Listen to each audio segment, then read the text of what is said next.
welcome back to Turkish Films Chess Channel. Today we're going to do the analysis of the 4 games that I played recently to try to catch up. The first game was against Io Tui from the Philippines. I'm currently 1986, which is very low compared to what I was. And we're going to go over the game. So it's a martial defense. To show a little bit about what I know about the martial is that in queen takes position, or knight takes, the problem is you can play e4. E4 doesn't work here because he can end up pushing back to the center and your center is slightly weak. So it's a good idea to first bring your knight forward. And a lot of times people will bring their knight out and then here, and you just get to like kind of steamroll the center. So d5 here is pretty good. So a lot of times what people will play to stop you from playing e4, they'll play bishop f5. Then you play knight here to try to play e4 anyway. And a lot of people don't see that and they get forked. So just a thought process for you guys. You want to play e4, but e4 now is a little bit too soon, just because your pawn gets attacked early. But if you bring the knight out first, you stop e5, and these things still work out. Okay, so back to the game, he took with the queen. We get a free tempo. And like I said, his queen seems like it's on a weird square. It's blocking the bishop and the knight. Also, his queen just has no prospects from this square. Like, where is his queen trying to go? The only square it can go to is really like c6. If it goes anywhere on the king side, it gets attacked, I think. So I liked e4 is not good, actually. I thought I played knight f3 here, but e4 is bad. I thought it was like getting space. The problem is he can do the immediate e5. This is kind of sad, and you're thinking, what's wrong with d5? The problem is your center is kind of extended, and he has no weaknesses, pretty much. You can argue the e5 pawn, but I think bishop d6 is just a super happy move to make. And you can see here it's equal. And you're thinking, if it's equal, what's the problem? Well, the problem is that I have 2 pawns in the middle to his 1. His queen's bad, and it's still equal, which means that white has kind of an uphill battle coming in the opening. So much better would have been knight f3 first, which I just disregard knight f3 because I think of his bishop as going and pinning my knight, but obviously his queen's blocking it. So knight f3 really targets what's wrong with his position. And you can see the best move here, computer says a6, stopping all bishop b5 shenanigans forever. Okay, but he played e6, which was a mistake because it actually transposes. So if I played here first, then he plays e6, now I play e4. So it's okay, but yeah, e6 is not the right move on e4. He just has to break the center immediately. Okay, but this is how it went down, so I'm back to being in the driver's seat. He pins the knight, which is a great move, and I just ignored it. I let him take it if he wants to. I'm defending the e4 pawn because it was attacked. Notice the knight is pinned to the king, and so knight takes e4 is legal. So playing this move, I stop it, and then also I was aiming for the Greek gift. When you see these 3 pieces, along with the bishop, lined up against the king that hasn't castled yet, that's a good setup for the Greek gift, and he stopped it. Here, computer just says castle. And see, I kind of refused. I thought, how is h6, like, the Greek gift is such a strong sacrifice, a strong sequence to play. So how do I just let h6, just let that all go away? But the computer says it does. You just castle here. No more Greek gift.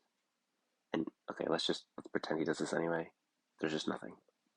But I went crazy when I played here. It's not totally crazy because I'm not losing, but yeah, then I still should have castled. h4 was bad.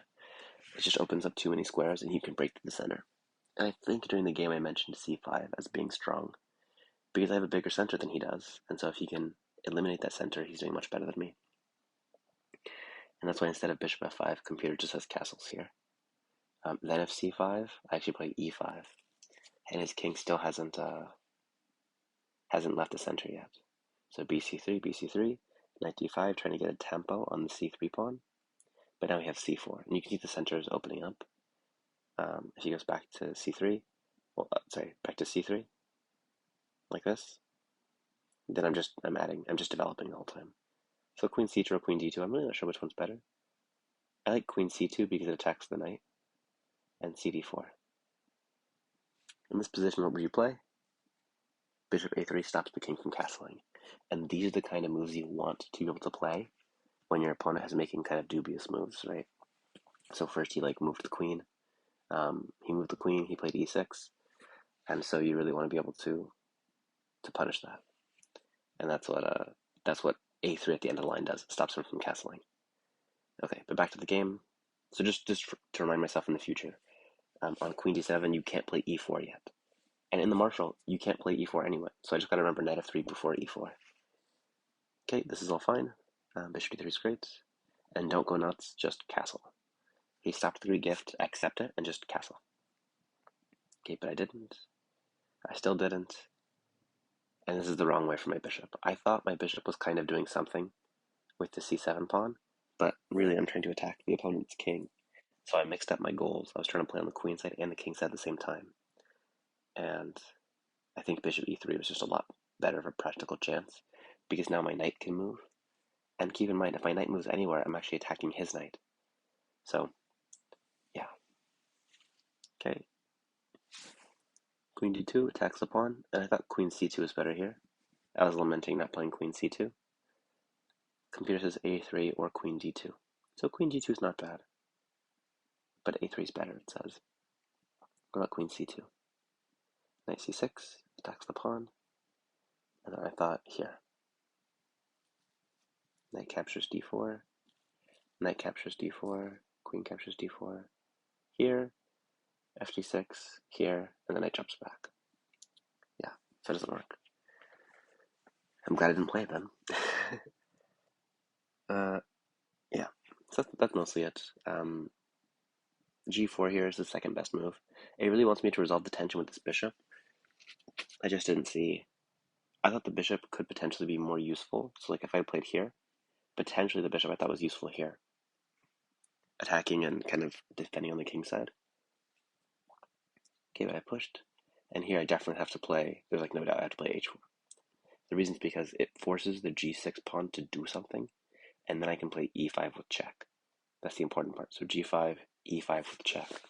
And notice that we didn't open up the files, right? The files are still closed, but his king is just so open. And even you can imagine playing something like queen e3. So he goes back. You can imagine playing queen e3, queen e4, and checkmate, right? It's not like so hard to believe. Here in this position, it says knight g5, hg5, queen g5. So we do end up opening the files, which is pretty sick. That's pretty gnarly. I wish I had seen that. The e5 is actually so strong. Okay, the game goes on. This I'm not going to assess too much. Like, once you get so deep in Mistakeville, it's kind of hard for me to care about what the game says or does, because it's like, I shouldn't really be in these positions anyway. I want to bring the other rook auto isn't horrible. We're going to look for what my terrible moves were. So this was not so good. King b1 was better, which is crazy. a3, king b1, those are the good moves. Not opening the center yet. a4 was a strong enough threat, and I should have played knight g5 first. Okay, takes, and I think queen takes and bishop b and pawn takes are the same. King b1. Why is king b1 so important? Oh, it's because he can trade queens? Is that right? With queen c6? I'm not sure. Trying to maneuver in there. These moves aren't terrible of mine. I'm just looking at the evaluation. Yeah, these moves aren't terrible, so I definitely could have played that a lot better, but I was never losing, which is good. Alright, that's game one. So, lessons we learned were in the marshal, we don't play e4 when the knight takes, because it creates a weak center. And so when queen takes, it's the same thing. We don't play e4 yet. We don't want to create a weak center. See, center's weak. So we first play knight f3. That's the biggest opening thing I could learn. We also want to know that you can't force through the Greek gift. It doesn't have some persistent effect. Once he plays h6, just forget it, move on. Yeah, don't go crazy on the king side. This is interesting here. Prioritize your benefits. So I played h5 so I could h4 so I could tuck my bishop away, but my bishop isn't doing the lord's work. The c7 pawn is just not that important. He can always just play c6, and he wants to play c5 anyway, right? To break open the center that I've made that's weak. So really, bishop e3 makes the most sense to stay back instead of bishop h2. Anything else to learn? My queenside play was not stellar. I have to open up the position while I can, and I thought he closes it, but on e5 I can sack the knight. So I trade the knight for 2 pawns, and my rooks will just be open after castling king b1. Okay, so find creative ways to open it up. I'll have to look more at how to create these positions where the position kind of opens more. h5, and computer's right, like here, here, queen c3, and does he take it? Knight e5, and that's pretty good because now I'm pushing through on the king side. And you can notice that the h-file's semi-open. I just gotta get rid of my h-pawn. Okay, so that was game one. We're gonna go to the next game that I played, which I played 72.4%. Remember that I said if any of these games breaks, we're gonna use the game review here. If any of my games breaks 80%, other than that first one, I'd be surprised. I just felt like I was playing so bad. All right, we're gonna look at this game. The computer's gonna help us this time. So Slav, we're trying to transition to the Catalan, kind of. Yeah, and I thought this move was weird. Even in the game, I said it was weird. Okay, this still seems fine. You can see this is much faster, and it's not going over every single detail. And here it just says I'm just doing so great. So, real quick, I thought queen b3 was a good move, and I want the computer's opinion here. So I thought bishop d7 was bad because of queen to b3, attacking the pawn, and he just goes back. The best move is for him to go back. Now the question comes, is my queen misplaced? Because if we just have this repetition, is my queen better on b3 than it was before? And I'm not sure. I never consider these just direct retreats like that. Best move here is bishop g2, just ignoring him. Because that pawn is still weak. So why did I play? I played queen b3 because I thought that this move was bad. So you can see it's +1, and this move is very bad. Yeah, and he just goes back. That's the best for him. So it's kind of like when you first start playing chess, and you make a move, and you're like, well, if he takes this piece, then I'll fork him. And then the grandmaster's just like, well, he's not going to take the piece then. Here, if I played queen b3, I was like, then he's going to move the pawn. That's bad for him. But he doesn't. He just moves backwards. So that was a bit, I was trying to punish things in the wrong way. I know that move's bad. I see that the b7 pawn's weak. And if I play bishop g2, it's still going to be weak next turn. There's no immediate need for me to pressure it, especially when bishop c8 is good. So I just need to look at retreating moves more seriously. Okay, bishop g2. And I consider that I've made a weakness because the c6 and b6 pawns look weird next to each other. Bishop e7, castles, castles, and rook e1. So we'll go back. Actually, the game went further on here. So the computer likes knight e5 better. And that's confusing to me because let's say he plays a random move.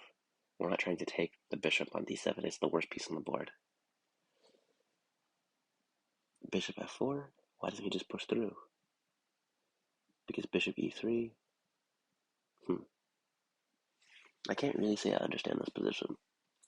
Obviously, black's pieces are further forward than white's pieces, but I think technically black has more space, but black has given up king safety. Okay, we'll just go back. Okay, try to push through e4, and I did, and a4 was the right play. Queen d1, dc4, so he does get the pawn. I'm supposed to give it to him. Knight a4, I get the pawn back, b5, knight c5. See, this looks kind of pleasant to me. That's a good knight. Maybe it's too good. That pawn looks a little bit shaky.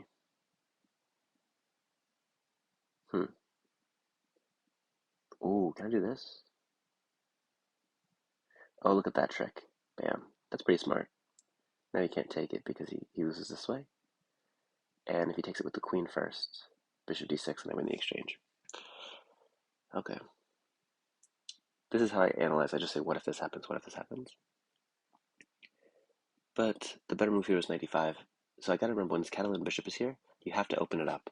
I'm always like, what's it called? Cautious or resistant to putting my knight on e5 because I don't want to get taken or to have to move back. But knight e5 is the best move. Knight e5 now is good too. And knight e5 defends the c4 pawn. Okay, but takes. Knight e4, he takes, rook takes. And this did feel strange here. Let's go back to the analysis. Yep, all this was played. And see, all of a sudden my evaluation just jumped up super high and I didn't say why.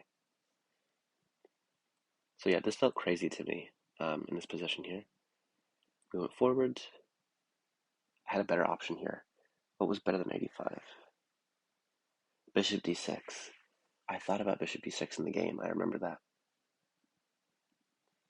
Okay. Yeah, b5 is pretty good. I shouldn't take it. I should just move my queen over to the king side. I can't say I understand that move. And pushing the pawn was his blunder here. So after d5, I thought d5 was a great move. Am I threatening to take the pawn? Wait, am I threatening to take the pawn? I thought I was. But like, let's play a random move. Okay, this is a random move. I can't take this, because I lose. So if he plays a random move, what am I threatening? Oh, rook e to d2. Or bishop h3. Bishop h3 is cool, but I still can't take the pawn. I don't know, dude. He should play a4 here. Queen a3. b4. Queen d3. I'm too confused to assess this position, to be honest. Yeah, but pushing here is just loses because I take it. Yep. And f4 I thought was really, really nice because he has to move the bishop in order to take advantage of the pin. And so when he moves the bishop, I can always I have an extra move then to do whatever I want with. That's a great move. I like the fork. Missed the chance to threaten winning a piece. What move should he have played? This move threatens to win what piece? Bishop takes, pawn takes? How does that win a piece? It wins a pawn, I guess.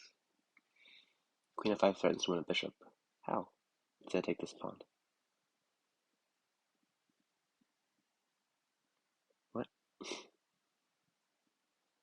So he should have played instead queen here. If I just played the move I wanted to play, knight to d7. Ho ho ho. He's still just trying to win a pawn though. Queen b5, knight e5, fe5, bishop e5. I don't know. This seems fine. Yeah, the computer says it's fine too. Okay, but I shouldn't have done this because I should have pinned an attacker of one of my vulnerable pieces. Pin the attacker of one of my vulnerable pieces. Wow, bishop h3 in this position. That's pretty strong. I didn't even see bishop h3 here. That's amazing. Bishop h3 is such a good move. Retry. So he goes back like this. I play. Whoops. I should have played bishop h3. That's sick, Rick. I like that move a lot. Yeah. And after I played this move, it was just over. For my king out. Rook e2 is a blunder because I have a good move here. What? I have the intermezzo. Oh, I just saw it. No, we want him to play this move. But king e2 is a blunder. And if I retry it, I go back. And I attack the queen, and then I take. Instead of losing it. Oh my gosh, that was the losing move right there. That is horrific.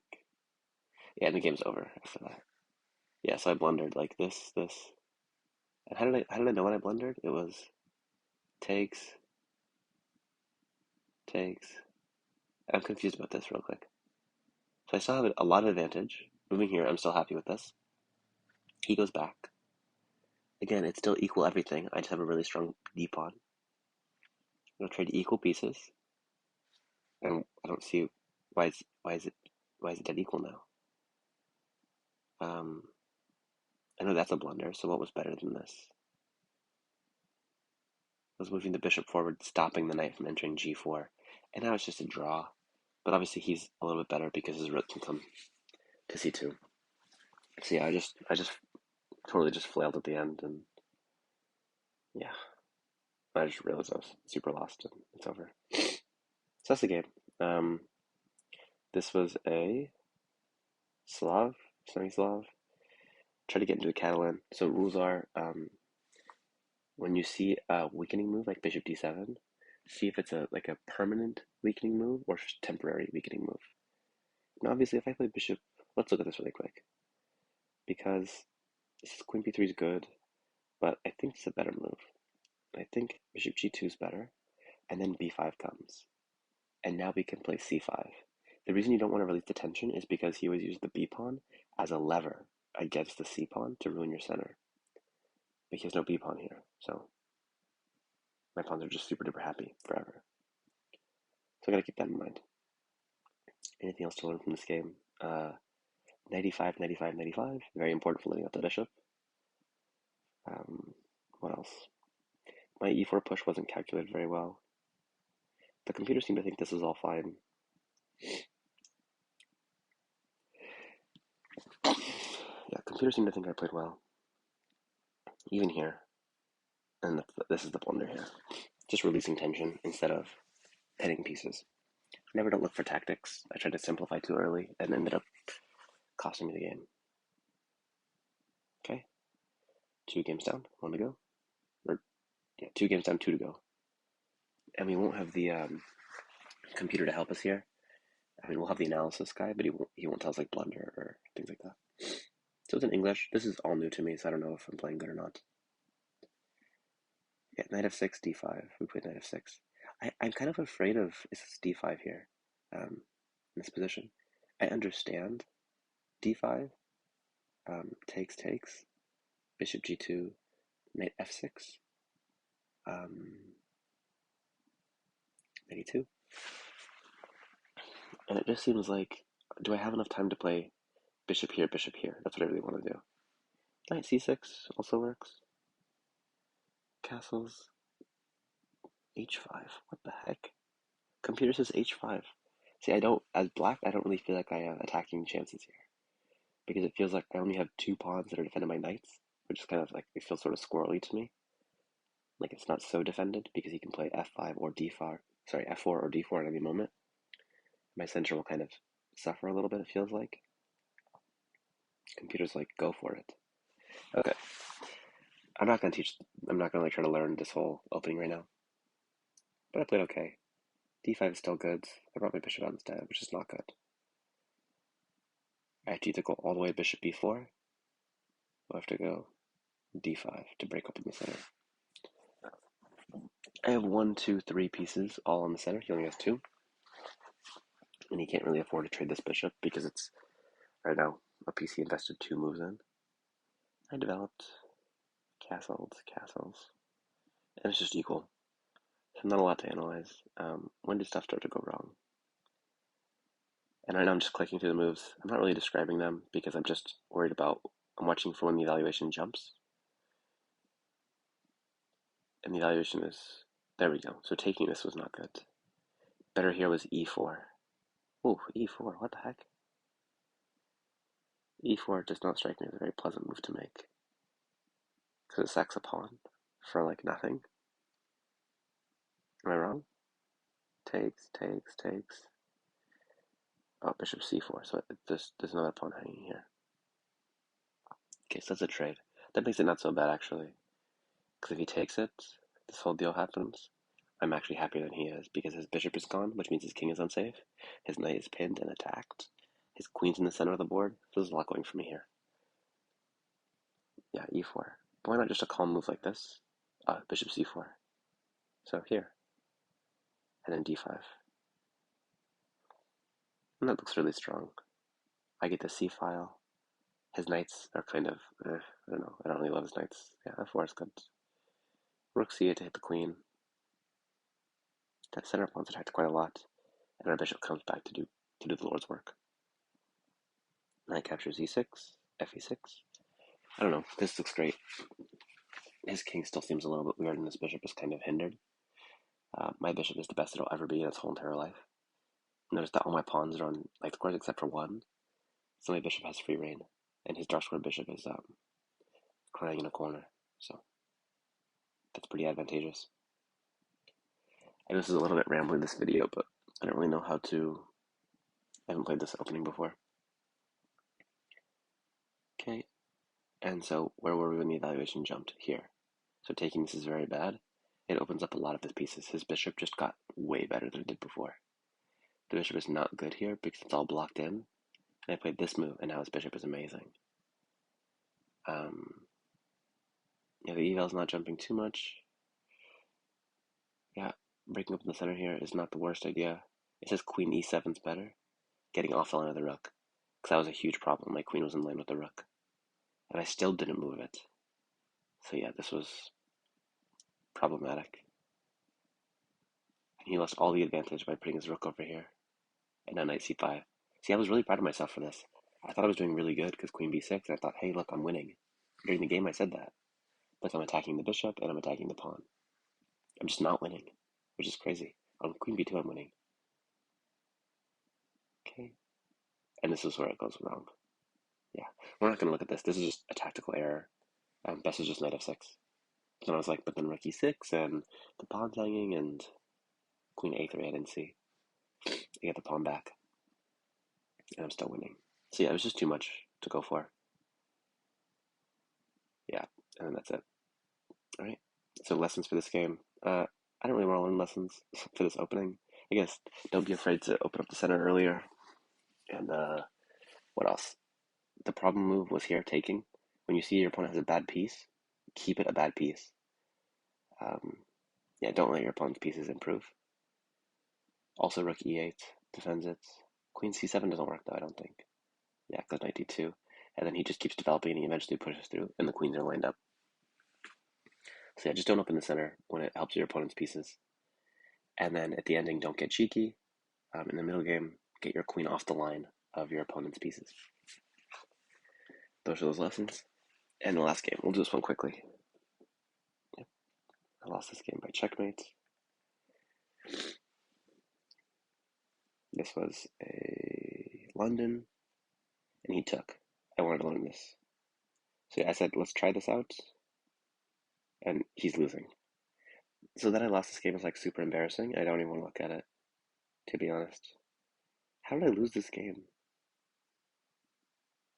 There's just nothing wrong. I'm literally so happy. And all my pieces are happy. Oh, knight here, blunder. King f8, only move. That's just a one move blunder. There's not a lot to look at here. Just so we can say we learned something. Let's figure out what we're supposed to do here. Just play e6.